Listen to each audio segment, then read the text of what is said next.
how would you feel if they ripped away your 2 or 3-year-old?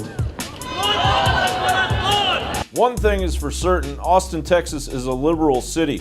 The liberals came out in a giant blue wave, crashing on the steps of the Texas Capitol to express their skewed understanding of the Trump administration's zero-tolerance stance on our southern border. Their demands? Open borders, the abolishment of ICE, and Donald Trump's arrest and/or resignation.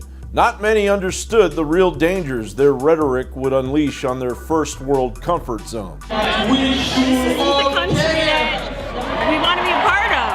We don't want the type of country that he's trying to create. We're something more than that. This country was made by immigrants, built on immigrants.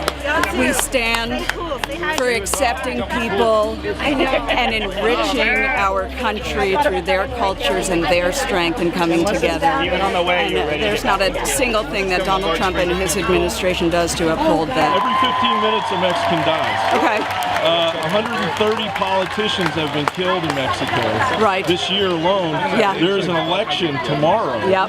For and Obrador is the favorite to win. Right. Obrador is a leftist who will turn back the policies of Nieto, who had actually doubled his deportation of migrants. Obrador is going to actually turn that around and open the border even more. Do you agree with that policy?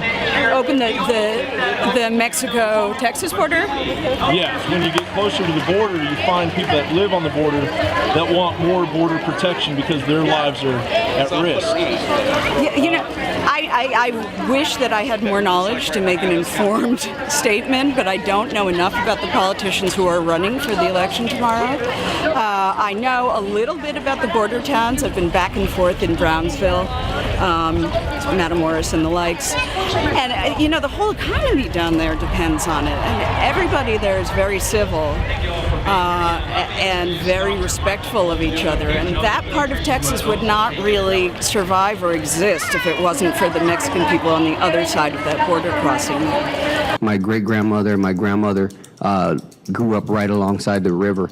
And what my grandmother would tell me was when she was young, people would come up and they would give them food and they would, feed them, give them some water, let them sit in the shade for a little bit, and then they'd send them on their way. Now the same people that live down there on that border, they say it's a different type of people that are coming. It's a different generation that's coming through. Now when they see people walking up the gravel road, they go inside, they shutter the windows, and they lock the doors, and they just don't want any part of it. Not because of some sense of country or whatever the case may be. It's a sense of personal safety. These ranchers and farmers and these citizens that live in these vulnerable areas are afraid to leave their homes. For in fact, they'd be breaking into Scott Arena, for example. I'll speak on his behalf. He's been broken in 4 or 5 times. One time holding the door closed while they're trying to break in. Growing up in the valley, we spent a great deal of time on the river. You go down, you ski, you swim, you picnic, you camp out. People had camp cabins, people had portable trailers down there that they kept. It was a very relaxed atmosphere. If you go down the river right now, you will see it's all gone. It is all gone. No one does any of that anymore.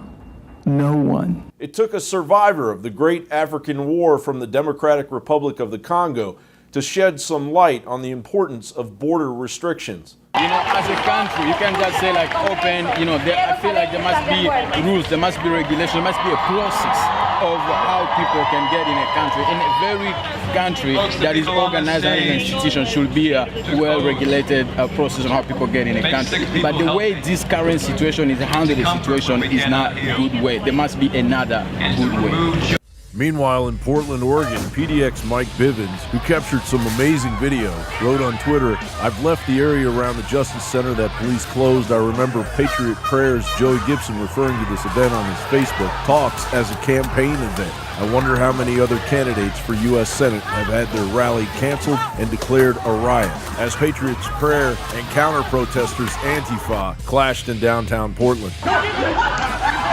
Don't give it to the Nazis. Thankfully, there were very little signs of Antifa at this rally filled with Democrats and socialists. Do you think these people are aware of what's really happening on the border? Well, that remains to be said. I just saw a sign that said also immigrants, Ted Cruz, Melania Trump, Trump's second wife, Trump's mom. I believe, if not all of them, most of them were legal immigrants. So I think there's kind of a disconnect there. So legal and illegal, we need to distinguish. But I think there is a message to be told. Just not sure the disconnect. I'm not sure if many people know that Trump signed an executive order to not have families separated yet. But I don't think see a lack of concern of the ripping away of families here in America. There's almost 500,000 children go missing a year. CPS rips families apart all the time. There's a recent case where 7 children were ripped away from their parents by CPS simply because they were homeschooling. Do you see any concern by the left for those issues of your fellow citizens? I personally have not seen any concern from very many people at all about that. CPS I've never really known it to be a legitimate organization. They're in the business of breaking up families. They need a serious revamping. That's the kind of agency that needs to be done away with, in my opinion. Along with an absence of blame for the drug cartel's totalitarian smuggling operation, feeding the unfortunate need to separate children at the border. I live in South America, where we can see firsthand the implications of the drug wars. I mean, Mexico has been hit horribly. Central America and Mexico have been hit horribly, but it's all for the demand of drugs that's in the United States. I think it's just a little hypocritical and blind to go criticizing other countries in which their problems exist mostly because of the demand that we have in our country for what they have. Where is the admittance of responsibility from the countries south of our border? Apparently, everything is the fault of the U.S. and its president. Even the massive third world issues of another country we have very little control of. John Bound reporting for Infowars.com.